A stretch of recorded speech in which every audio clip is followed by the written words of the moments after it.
Imagine a man standing at the edge of a vast city at night. From a distance, it glows, endless lights pulsing like the neurons of a single collective mind. But as he walks closer, he begins to notice something strange. Every light, every window, every face looks the same. Millions of lives repeating the same routines, speaking the same borrowed thoughts, chasing the same hollow dreams. The air hums not with freedom, but with quiet obedience. He feels it, the invisible gravity that pulls every soul toward sameness. To belong, to be approved of, to not stand out. That is the first prison Nietzsche warned us about, the herd. The herd is not a group of people. It is a psychological state, the instinct to conform, to stay safe, to avoid the terror of being alone with one's own thoughts. Most never notice its chains, because they are made not of iron, but of comfort. The herd gives you certainty, what to believe, what to desire, what to fear. It replaces your vision with its own. And in return, it demands only one thing, that you never question it.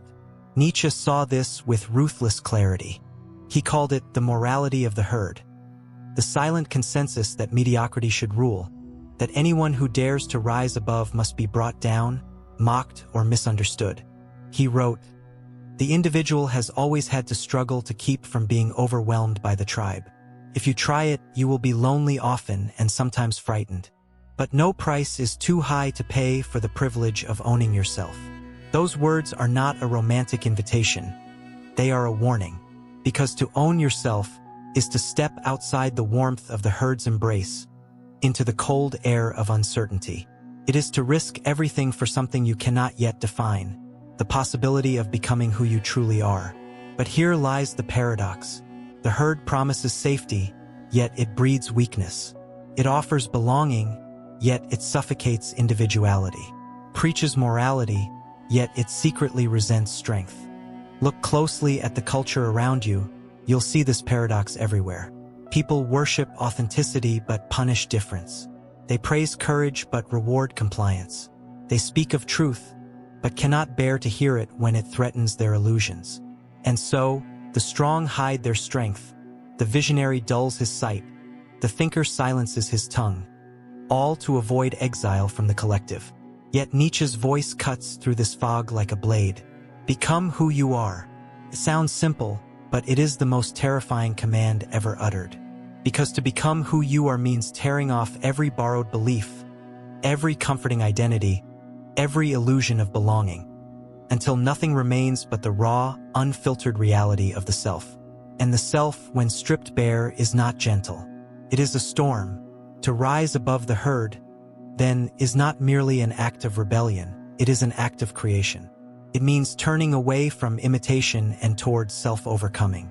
It means refusing to live as a reflection of others, and daring instead to be the source of your own values, your own meaning, your own direction. But this is the beginning of the path, and it is steep.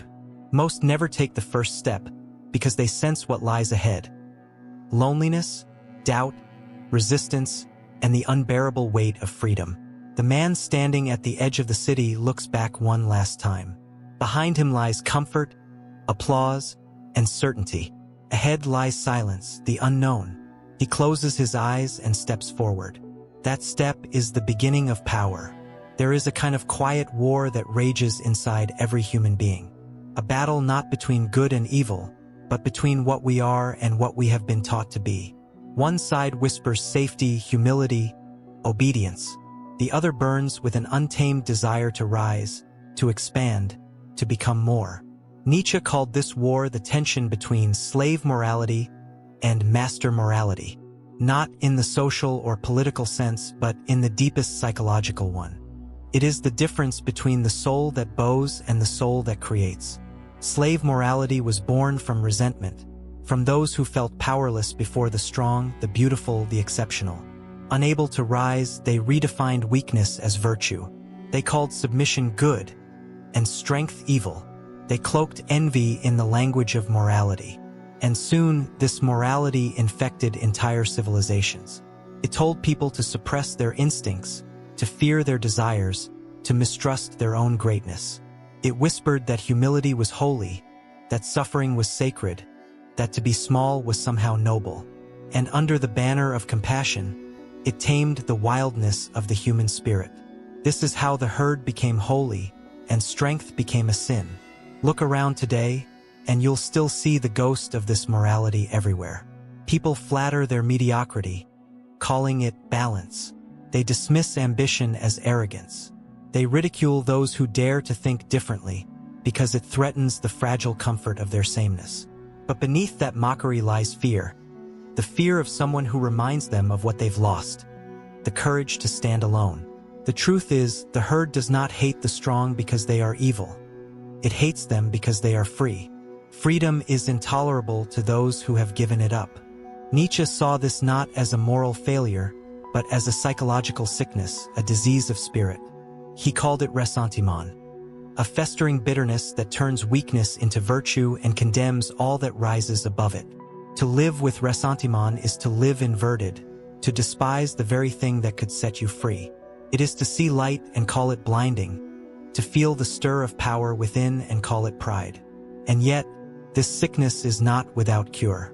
It can be confronted, but only by courage, the courage to face one's own envy, fear, and hidden hatred of greatness. Imagine standing before a mirror and seeing, not your reflection, but your potential. Vast, luminous, terrifying in its magnitude. Slave morality teaches you to look away, to retreat, to say, I am only human. But Nietzsche's philosophy commands the opposite. Look deeper. Do not flinch, because in that reflection lies not arrogance, but truth. Your greatness does not demand that others be small. It demands only that you stop pretending to be less than you are. The battle between the herd and the individual is not fought in the streets. It is fought in the soul. Every time you silence your voice to please others, you feed the herd. Every time you deny your strength to appear humble, you strengthen your chains. And every time you rise, even slightly, toward the person you could become, the herd trembles. Friedrich Nietzsche once wrote, "He who despises himself still respects himself as one who despises." Even in self-hatred, there is a flicker of dignity, the last ember of a will that still wants something more. The tragedy is when that ember dies, when the will forgets its fire and becomes content with being ordinary. But those who dare to fan that ember, to reignite the flame of their own becoming, begin to awaken a new kind of morality. Not the morality of submission, but of creation. Not the morality of good and evil, but of power and possibility. This is the moment the individual begins to split from the herd, the moment the war within takes shape. You start to see how much of your personality, your beliefs, your values were never truly yours. You begin to feel the quiet rebellion stirring beneath the surface, a restlessness that refuses to sleep. And though this awakening hurts, it is sacred, because pain is the first proof that the chains are breaking. Beyond the comfort of conformity lies something raw and alive, a power that does not ask for permission. But to reach it, one must walk through fire, and that fire is the process of becoming. There comes a moment when the old self begins to crumble, not in one dramatic collapse, but in quiet, relentless tremors. The opinions you once defended feel hollow. The praise that once thrilled you now tastes like ash. The people who once defined you seem distant, like voices fading in another room. This is the moment Nietzsche called the death of the old gods. Not the gods of religion, but the inner idols of comfort, conformity, and certainty. And it is here, in the silence after their fall, that the path of becoming begins. To become, in Nietzsche's sense, is to burn away everything that was not truly you, every mask, every borrowed virtue, every timid compromise. He described this process as a metamorphosis of the spirit, a sacred evolution through 3 stages: the camel, the lion, and finally, the child. The camel is the soul burdened by duty. It carries the weight of others' expectations, kneeling before every "thou shalt." It says yes to the herd, yes to the master, yes to every rule carved in the stone of morality. But beneath that obedience smolders a quiet exhaustion, the awareness that life has become servitude disguised as virtue. And then comes the lion, the stage of rebellion. The lion roars no. It shatters the old commandments, tears down the idols, and dares to stand alone. Its power lies in defiance, in the refusal to be tamed. Yet even this is not the end. The lion can destroy, but it cannot yet create. To truly rise above the herd, one must move beyond both submission and rebellion into creation. That is the birth of the child. The child is innocence reborn, not ignorance, but renewal. Plays, imagines, creates new values, new meanings, new worlds. It no longer reacts to the herd. It invents itself beyond them. This is Nietzsche's vision of the Übermensch, the Overman, not a tyrant or a god, but the fully awakened human being who lives as the author of their own existence. A being who no longer needs validation or permission because they have discovered something greater than approval. The joy of self-mastery. But that joy is not gentle. It is born from the ashes of everything false. It requires the courage to walk through annihilation, to let die what must die, so that what is truly alive may finally emerge. Carl Jung once wrote, "The privilege of a lifetime is to become who you truly are. That privilege, however, demands sacrifice, the sacrifice of illusion. Most people want change, but not transformation. They want the comfort of new words, not the pain of new being." But Nietzsche understood that to truly evolve, one must be willing to destroy even what one loves, one's beliefs, identity, and former self, if they no longer serve growth. It is not a comfortable process. It feels like standing naked before existence, stripped of every story you've ever told yourself. You feel lost, but this is the sacred confusion before clarity. You feel isolated, but this is the solitude where strength is born. You feel broken, but this is how truth enters the soul. To rise above the herd is not about arrogance or superiority. It is about responsibility. The responsibility to no longer live as a copy, to no longer speak borrowed words, to no longer hide your strength out of fear that others might call it pride. Because every time you deny your potential, you strengthen the lie of smallness, the lie that keeps humanity asleep. The fire of becoming consumes, but it also purifies. When you emerge from it, something ancient awakens within. Not the voice of the herd, but the rhythm of life itself. You begin to sense a new kind of morality rising in you, one that comes not from commandments, but from creation. Not "this is right because others say so," but "this is right because I have lived it, felt it, become it." You start to see that the path to power is not domination over others. It is dominion over oneself. The real battlefield was never out there. It was always inside. And in mastering that inner chaos, you begin to glimpse what Nietzsche meant by the eternal affirmation of life. The ability to look at all you have suffered, all you have lost, and still say, yes. Because power, in its truest form, is not control. It is the strength to face life naked, to affirm it, to dance with it, to create beauty even from pain. And from that affirmation, the higher self is born.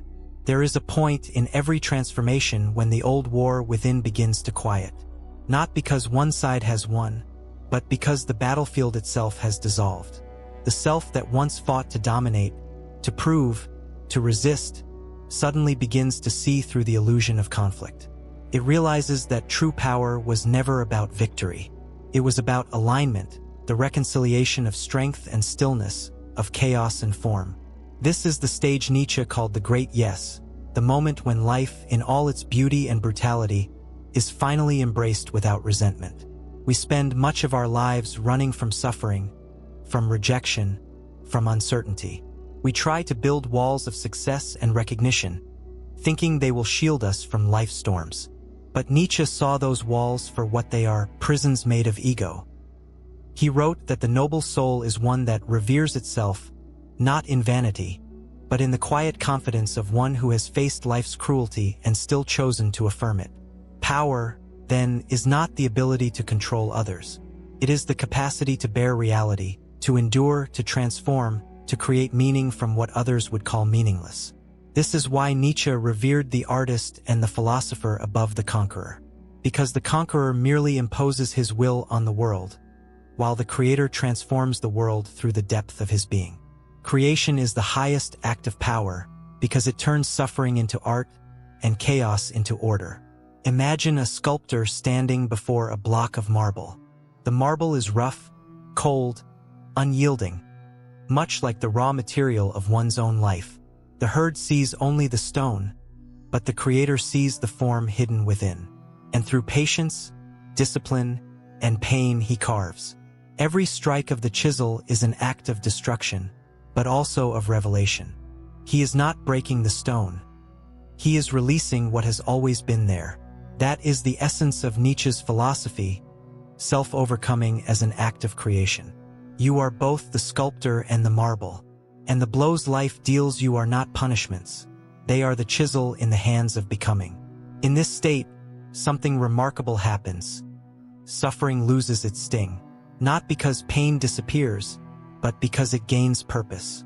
You stop asking, "Why me?" and start asking, "What can this make of me?" Viktor Frankl, who survived the concentration camps of Nazi Germany, echoed Nietzsche's insight when he wrote, "Those who have a why to live can bear almost any how." This is the echo of Nietzsche's spirit, that when you find meaning, even agony becomes sacred.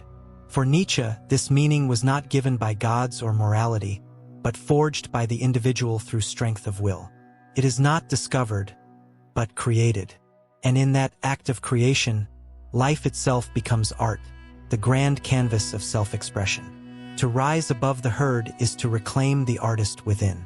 It is to stop asking for validation and begin giving form to your own vision of truth. It means living dangerously, not recklessly, but courageously, because every act of creation risks misunderstanding. You will be called arrogant, mad, or lost. But to live safely is to die slowly. Nietzsche once said, "You must have chaos within you to give birth to a dancing star."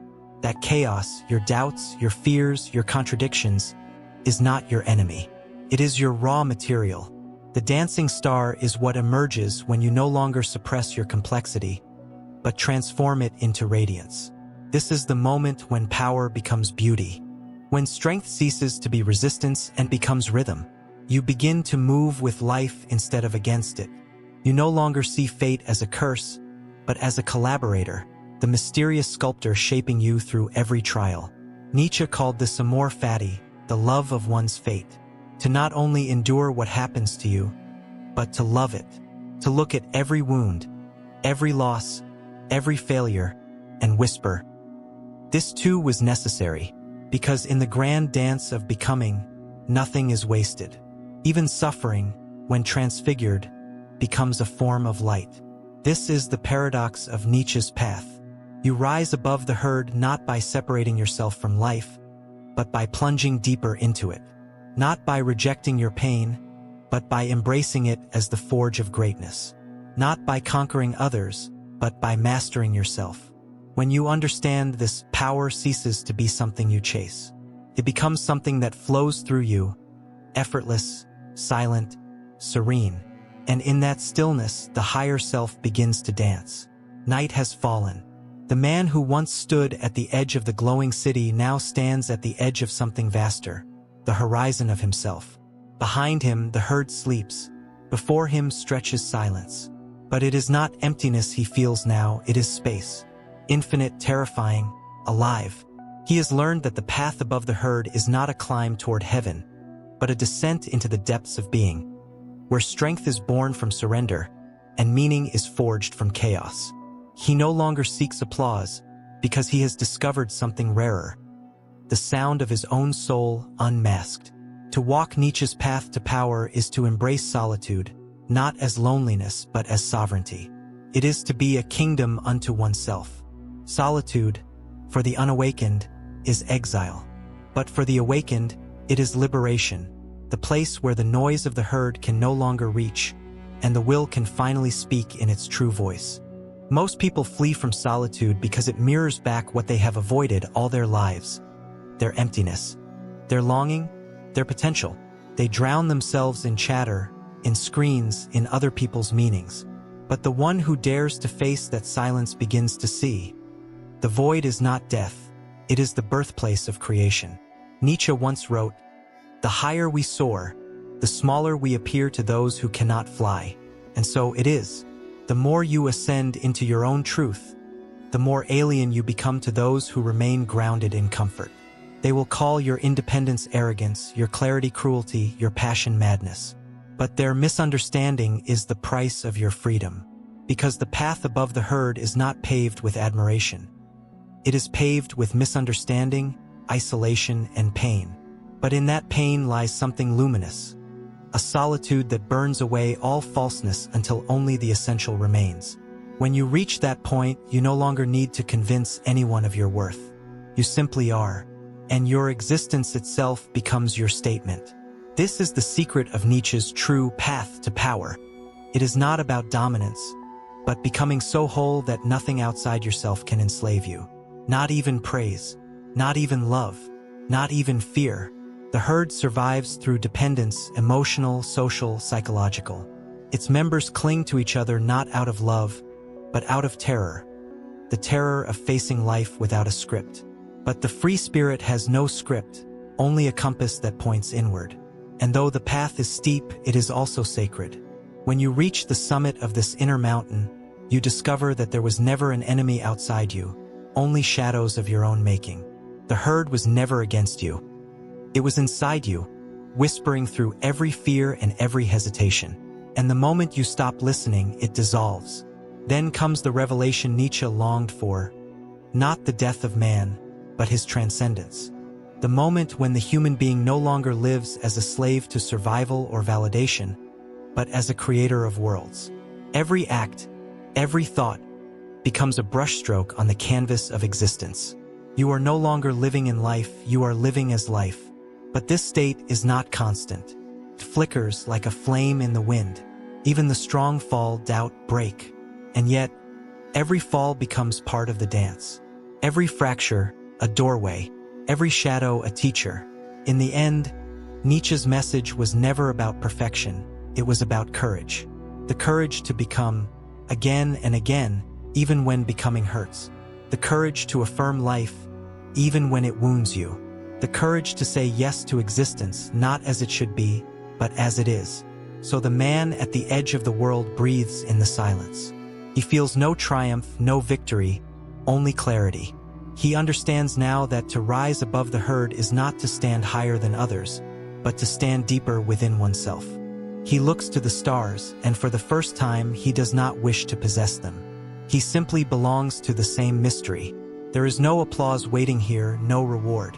Only the profound stillness of being awake in a sleeping world. He whispers into the night, not in pride, but in reverence. I am no longer seeking power. I have become it.